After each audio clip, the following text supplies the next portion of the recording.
Shalom guys yang terkasih di dalam Yesus Kristus. Pada pagi hari ini salam jumpa kembali dengan media Rohani Parakletos. Untuk selanjutnya media Rohani Parakletos akan menyajikan artikel rohani yang berjudul Rasul Paulus seorang evangelis yang TSM Part 1, evangelis yang terstruktur.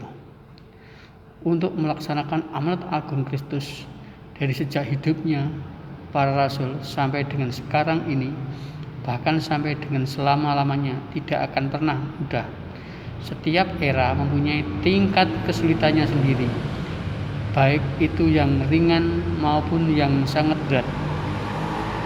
Tetapi seberat apapun tingkat kesulitan yang dihadapi di dalam pemberitaan Injil Kristus sebagai Tuhan dan Juru Selamat,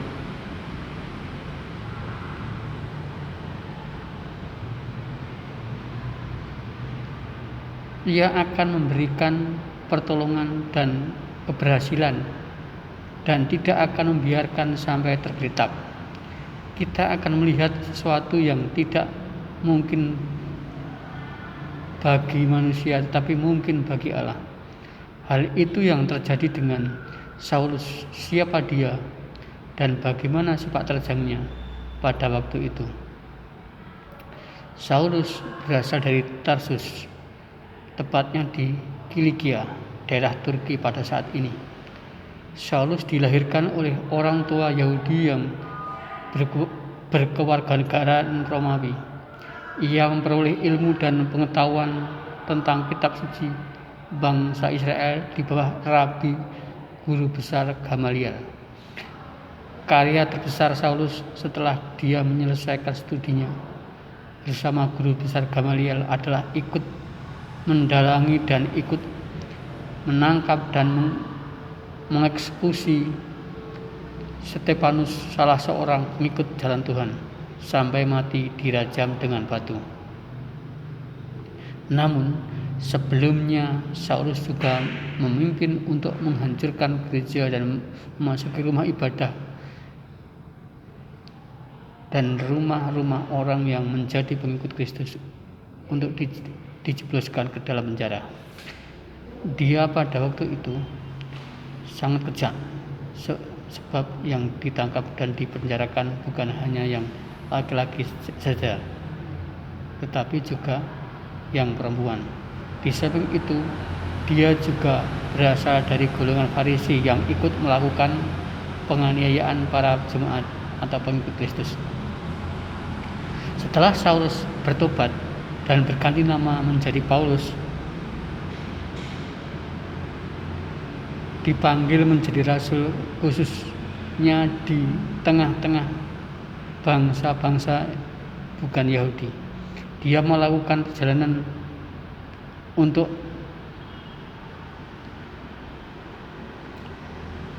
menyebarkan Injil, mendirikan jemaat-jemaat dan menulis surat-surat kepada jemaat yang dibangunnya maupun jemaat yang bukan dibangunnya. Sebagai seorang evangelis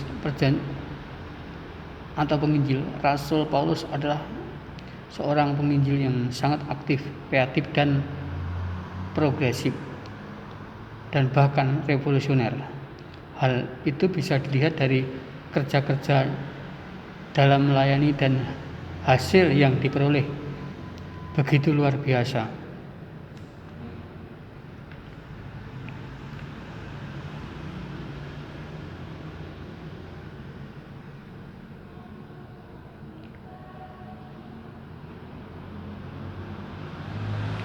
Hal itu bisa dilihat dari kerja-kerjanya di dalam melayani dan hasil yang diperoleh begitu luar biasa.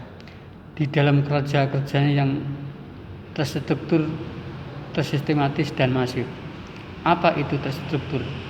Terstruktur adalah menandakan bahwa suatu tindakan sudah selesai dilakukan atau tidak sengaja dilakukan dan sudah dalam keadaan tersusun rapi. Apa yang menyebabkan Paulus dalam kerja misiologinya bisa demikian? Yang jelas dia adalah seorang yang berpengetahuan, berwawasan, dan berpengalaman yang sangat luas. Karena memang dia seorang yang terdidik, orang yang demikian selalu kerja menggunakan akal dibandingkan otot atau kekuatan fisik saja. Pikiran dan tindakan yang terstruktur ditunjukkan ketika dia belum bertobat, bisa menangkap Stefanus, seorang pengikut jalan Tuhan, untuk dihukum rajam dengan batu. Di mana letak kerja-kerja evangelisnya yang terstruktur? Kerja terstrukturnya dalam memberitakan Injil yang dilakukan oleh Paulus ketika ia sudah berganti nama dari Saulus menjadi Paulus. Gerakan evangelis atau penginjilannya yang terstruktur bisa dilihat dari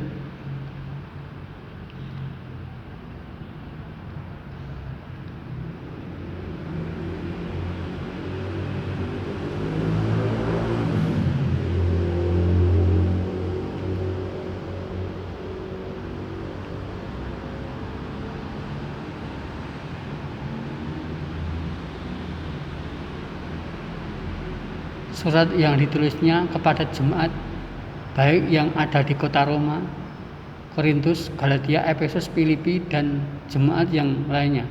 Ia menulis surat bukan hanya kepada kelompok jemaat, tapi kepada seseorang atau personal, seperti surat kepada Timotius, kepada Titus, dan Filemon.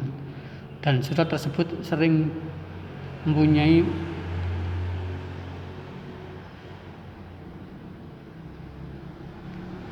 dan sering disebut surat penggembalaan.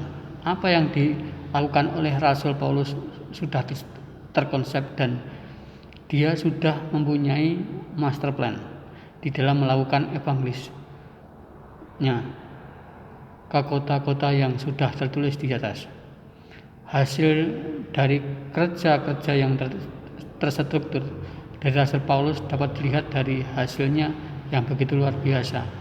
Rasul Paulus menjangkau jiwa-jiwa yang belum mengenal kasih Bapa dengan media surat, dan dengan surat tersebut ia berhasil mengajar, memperbaiki kelakuan, dan mendidik orang di dalam hal kebenaran dengan menegur dan menghibur dan yang lainnya.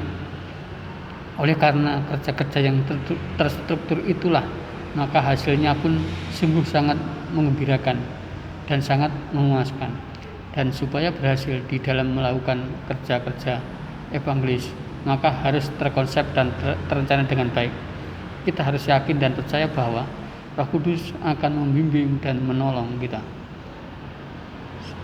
Sebab setiap langkah hidup kita diatur dan di dalam rencananya. Namun keberhasilan Rasul Paulus karena terlebih dahulu berhasil menyentuhkan pikiran, ucapan, dan tindakannya. Mengapa pikiran kita harus terstruktur? Karena dengan menyetrukturkan pikiran, kita tidak sesat.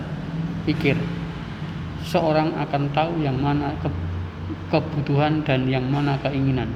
Begitu juga dengan pekerjaan Tuhan. Dalam hal ini penginjilan dan mana yang hanya kebutuhan sendiri dan mana yang untuk pekerjaan Tuhan. Dengan pikiran yang telah distrukturkan, kita dapat membuat konsep, membuat perencanaan atau master plan dalam hal penginjilan. Sebab jika penginjilan tanpa konsep dan perencanaan yang jelas, sudah bisa dipastikan akan mengalami kegagalan. Supaya kita dapat melakukan perencanaan evangelis dengan baik, hati dan pikiran kita diterangi Roh Kudus dan firman. Sebab tanpa keduanya, usaha yang kita lakukan akan sia-sia belaka. Amin.